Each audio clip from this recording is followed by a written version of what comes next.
আরে বাস, এটা কি যোগা ম্যাট? দেখি তো কত দাম। না বাবা, অনেক দাম। থাক, গামছায় শুয়ে ব্যায়াম করে নেবো। বাহ, এই কুকুরটা খুব সুন্দর দেখতে তো। দেখি তো কত দাম। কি, 1800 টাকা দাম? ভাই, 1800 টাকা মেরি বিস্কুট কোনো কুকুরকে খাওয়ালে সারা জীবন আমার ঘরে চোর ধরবে। থাক, এটা এখানেই থাক, আমি কুকুর পুষো নেবো একটা। কি, এই মাজনটা 360 টাকা দাম?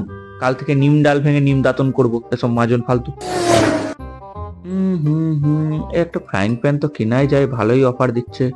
কিন্তু কি দরকার ভাই, কেউ রেগে ফেগে গেলে আমার মাথাতেই মারবে, আমার জীবন বিবাহ করা নেই, থাক।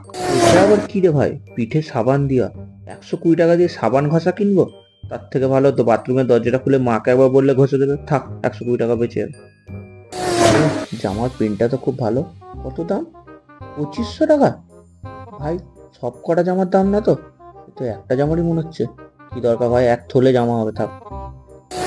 পরে যাবে, টুপির দরকার কিন্তু 500 টাকা। 500 টাকা দিয়ে টুপি কিনবো? সারা জীবন তো লোক আমাকে টুপি পরিয়েই গেল, আবার টাকা দিয়ে টুপি কিনবো? থাক, দরকার নেই টুপি। আরে, এই তো বারমুন্ডাটা পেয়েছি। এই গরমে রাতে বেলা শুতে খুব অসুবিধা হচ্ছে, বারমুন্ডাটা পরে শুলে খুব কিন্তু এটা কি ভাই, 800 টাকা দাম তো। 500 টাকা দিয়ে বারমুন্ডা পরবো? থাক, দাদুর ছিঁড়া লুঙ্গিটা পরে রাতে শুয়ে পড়বো। বাদ দে ফালতু বারমুন্ডা।